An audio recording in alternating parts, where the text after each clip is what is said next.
Bonjour Christelle.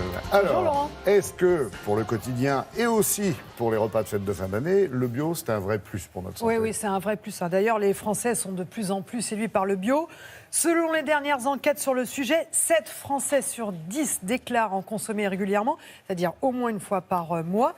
Une évolution notable puisqu'en 2003, c'était 46% des Français qui affirmaient ne jamais consommer de produits bio. Alors pourquoi les Français consomment-ils du bio? Bien, premièrement, pour notre santé, c'est la première motivation. Deuxièmement, pour l'environnement et pour le goût. Et une dernière étude sur le sujet, pilotée par l'INSERM, donne raison à ces consommateurs de bio. Le bio, c'est réellement un atout pour notre santé, puisque ces travaux mettent en exergue le lien entre la consommation de produits bio et une diminution du risque du syndrome métabolique. Alors, c'est quoi le syndrome métabolique? Eh bien, c'est l'ensemble des anomalies qui conduisent aux maladies cardiovasculaires, c'est-à-dire un peu de diabète, une graisse abdominale, une hypercholestérolémie, etc., etc.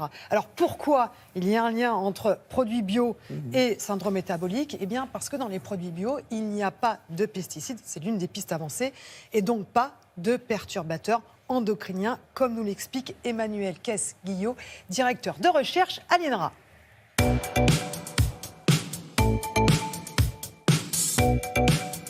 Une nouvelle étude a été réalisée sur les données de Nutrinet Santé par des chercheurs de l'INRA et de l'INSERM.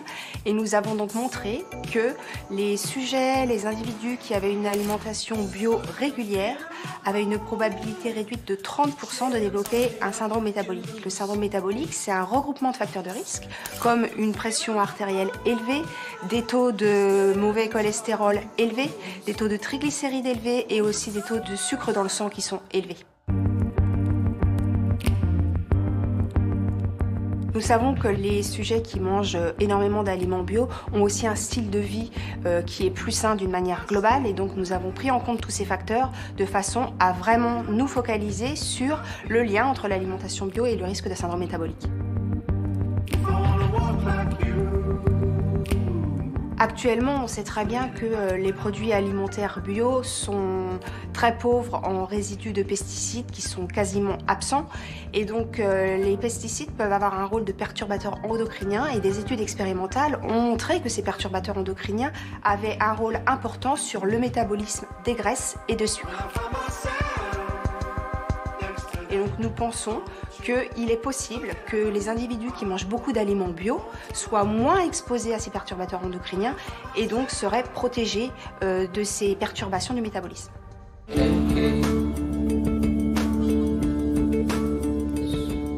Une autre hypothèse d'explication de ces résultats serait le profil nutritionnel des aliments bio. C'est-à-dire qu'un certain nombre d'études ont montré que notamment les produits animaux qui sont bio ont un profil en acides gras qui est meilleur. Les acides gras sont contenus dans les graisses et il en existe tout un tas de différents, avec certains qui sont bons pour la santé et d'autres qui sont mauvais pour la santé. Et dans les produits bio, notamment les produits animaux comme le lait, les œufs, on a pu montrer que c'était les bons acides gras qui étaient présents dans les aliments bio. Donc une autre hypothèse serait que la qualité nutritionnelle des produits bio pourrait avoir un rôle.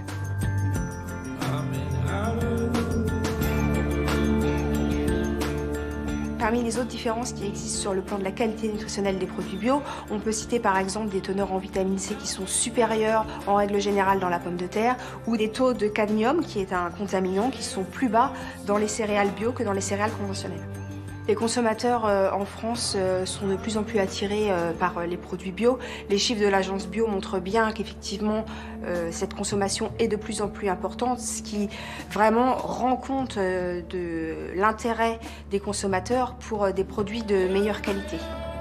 Aujourd'hui, concernant la santé, il faut davantage d'études pour qu'on aboutisse à des consensus scientifiques qui nous permettent d'émettre des vraies conclusions, des consensus au regard de ces consommations. Et quand on ne peut pas, Christelle, acheter du bio, on peut enlever les pesticides des légumes? Oui, parce que comment s'en débarrasser quand vous êtes dans votre cuisine? Une solution, étude américaine qui a montré que le plus efficace, c'est le bicarbonate de soude. Vous pouvez l'acheter n'importe où, vous le mettez dans l'eau, vous nettoyez vos légumes avec, vous rincez, et là, ça enlève une bonne partie des pesticides, plus que l'eau normale ou plus que l'eau chlorée. Les produits les plus contaminés, vous avez la liste? Oui, rapidement, la fraise, les épinards, la nectarine, la pomme, la pêche, céleri, raisin, poire, pomme.